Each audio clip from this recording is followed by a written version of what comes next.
How's everybody doing out there in Pachuco land? This is JJ from Pachuco Zoot Suits. Continuing with our interview with our customers, our clients that we have that come in, our longtime customers. And tonight we are interviewing Sal Romero from Norwalk.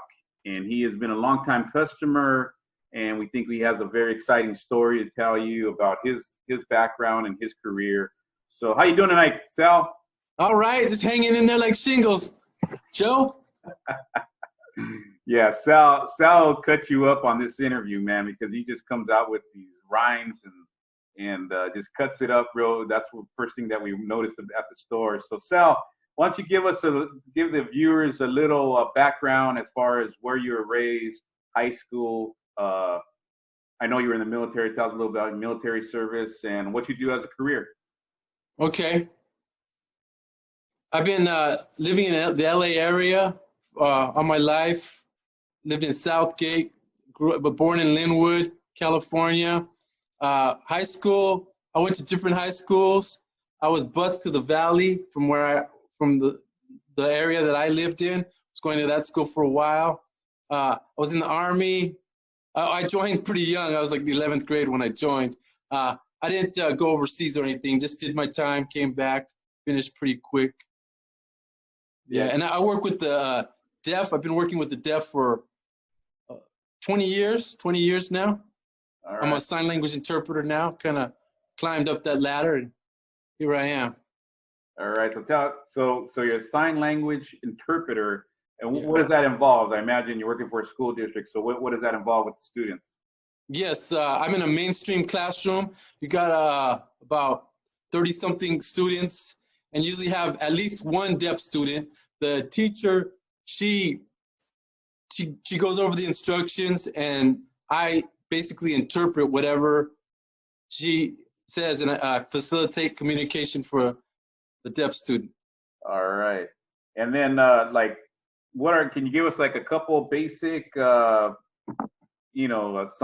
or I don't know what you call it, signs or whatever with your hand, like, how are you doing today? Okay. How would you do that? Put your hand right here. This is hi. Hi. There you go. Nice to meet you. This is nice. Now, this is meet. Like, see, like this. It's like right. Two people coming together. Meet. Right. Meet like that. Nice to meet, and just point to the person you're talking to. You. So nice meet you, which means nice to meet you. Very cool. Good. This is time for good. Good morning. So good morning. All right. All right, man. Well, you're a very valuable person at school district, I'm sure, man. So tell us real briefly, how did you get to that point where you found sign language and that you can do that job in the background and the education you needed to do it? Because I know that's a very interesting story. Yeah, I was 30 years old. Like I learned at a late age. I had no idea I was gonna get into it, but I had hit rock bottom, and I knew there was an opportunity out there. I knew that they needed people who know sign language. So once I found out that there was a demand for it, I just started getting my hands on all I can. There's all kinds of resources. I would go to the Walden bookstore, look at the dictionary. I'd be on the floor till they kicked me out. And like I said, there was a 3-year program. I didn't finish the 3-year program, but I wanted to really work for the school district. So I was really kicking that door in. And I remember I had another job. It was not sign language, but I remember when I wanted to work at the school, I went to the school, actually talked to the principal in sign language. So I was signing with the principal, and I was telling him, I'll do whatever I can to get in. He saw my enthusiasm, pretty much had an interview through the chain link fence. He said, "Hey, man, I like your enthusiasm. You're stubborn. That's the man I needed." So he hired me. The rest was history. Cool. So I got in, started at the bottom as a para educator. And now you're on the top. Now I'm at the top, pretty much. Yeah, I started at the bottom. I started as a para educator, and then I later on became a job coach, working with young adults, teaching them independent living skills. And then now I'm an interpreter. Past test for that. And yeah, I was just at the same time, I was definitely getting involved in all that I could, and where other people were kind of limited. I spread myself out. Yeah. And so, so like we were discussing, you know, that you've been a long time customer of Pachuco. So why don't you tell us a little bit about that as far as, you know, your passion for the Pachuco lifestyle, the love of the Zoot Suit, and what does that mean to you? And you know, any stories about Pachuco Zoot Suit store? Oh yeah, I was born to love the Zoot Suit. Ever since I saw the Zoot Suit when I was a little kid, I was like, you know, like that was like, I always liked the clothing from the 40s on back, and by far, I don't know, the statement that the Zoot Suit it shows, and it's like, you know, this Chicano heritage culture, and we're keeping it alive, man. It's like you can't help but not look or notice a Zoot Suit from a mile away, a Pachuco, you know. So I try to use my voice to be powerful. It doesn't matter if you're 7'4". I mean, a person can be 4'7". That person who's 4'7" could say a powerful statement and outdo that person. I mean, so by wearing a Zoot Suit on top of that, so it always maximizes whatever you do. And I believe that whatever it is you do in the Zoot Suit, you're really gonna have to really rise to the occasion, to whatever it is, to you know, to match that suit. I mean, yeah, you got to really stand out. I mean, don't just fit in, but stand out and get your brand out, man. You know what I mean? Mark your territory, stand your ground, take ownership.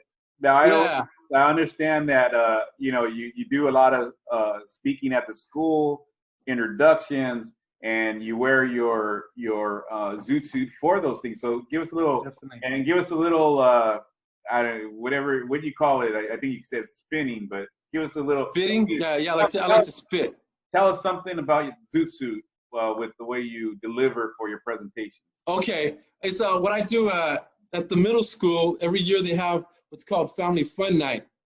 And it's kind of like a variety talent show where all the parents and all the family get to come and watch everybody perform on stage. They got games, they got food, they got entertainment, everything for the family to enjoy. And you got to maximize it. So I'm over there, I'll be the MC, and I'll introduce the performers, get the people all razzled and dazzled and excited. And I'll say, for example, I say, you already know what it is. It's a rude dude with an attitude coming at you 150 miles per hour on a one-way street. Can you dig it? Now this next performer has got the zeal and tenacity to maximize your capacity. Not a phony baloney, but a true testimony. The one who put all the cheese in your macaroni. Can you dig it? Get excited. Rattle your keys. High five the person next to you. We're going to do it right in 2020.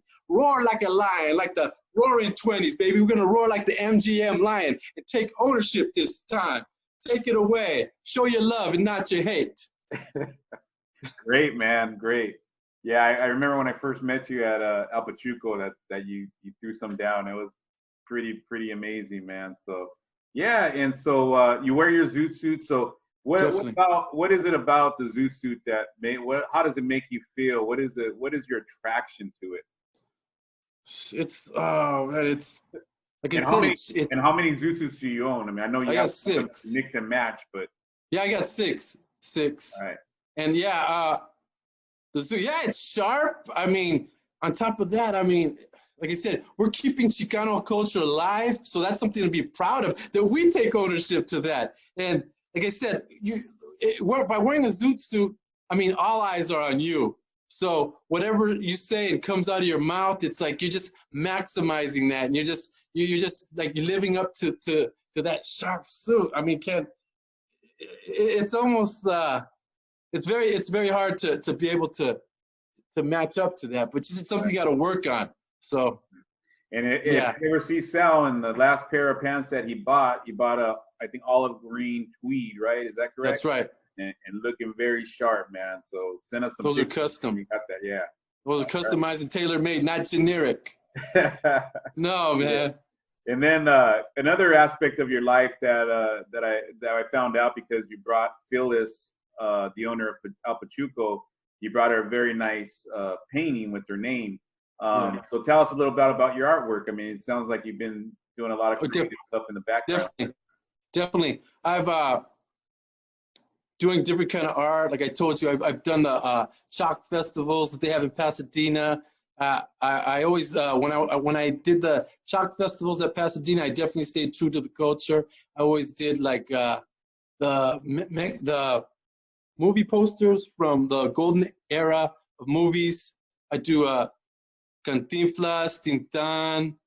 And there was a poster I won when I painted that or I did the artwork for the movie poster for it was a movie with Luis Aguilar and Jorge Negrete. I won that year, and I also done airbrush, and it was when I learned airbrush when it was just exploding.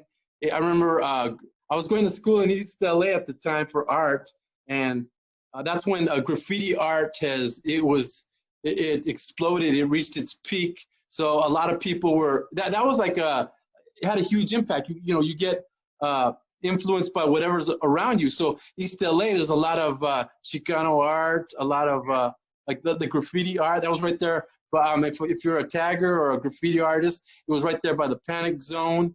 A lot of famous graffiti artists get up over there. So I think we did a little pre-interview, and you said you had one of them there with you, right? One of your paintings. All right. So you do people's names, and how do you do that? With brush, with paint and brush? Or?